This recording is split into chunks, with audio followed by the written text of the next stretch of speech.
Gold prices are plummeting on Friday with a mixture of news out. It doesn't look so good, although we did see the brakes put on a little bit earlier this morning. With us to talk about it today is Miguel Perez-Santala.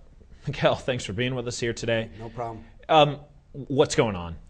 Well, I mean, we had the pressure of the concerns about the Cyprus sale, which I think shouldn't be a concern because normally central bank sales go from bank to bank, so it doesn't usually hit the marketplace. But some major investors are being concerned about that. But then following that was the Goldman Sachs projecting a 1450 gold move. So people started getting bearish. Now I think what this is doing is wiping out the week longs.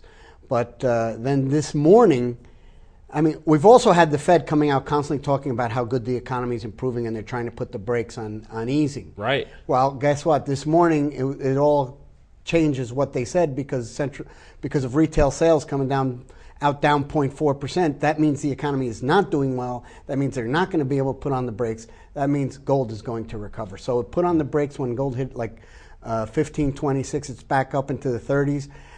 It's going to look like a good buying opportunity. Sure, I understand. But let's take a step back to Cyprus.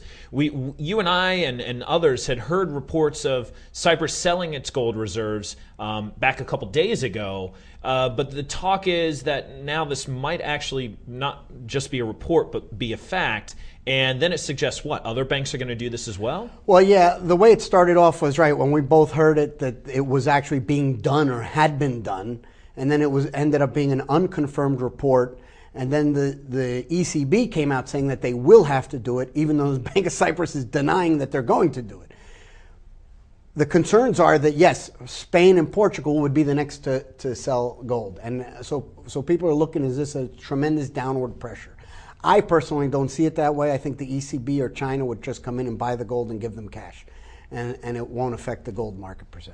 Yeah, I mean, retail sales did not look good on Friday morning. Coupled with the jobs report last week didn't look good. Heck, even the ISM manufacturing survey that came out earlier this month came out after the Fed had talked about it. So there's a lot of economic news out there that should be giving gold support, but today, just not getting it. Well, yeah, because gold was hit first before that news came out, which makes me suspect. You know, there are also those conspiracy theorists. I'm not a conspiracy theorist, but sometimes people have a little heads up or better numbers, and they collate and numbers better than other people.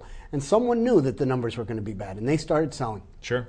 Well, you heard it from Miguel. Prices are down right now, but maybe you'll see some support coming up soon with a lot of economic numbers looking a lot softer. I'm Joe Doe, The Street.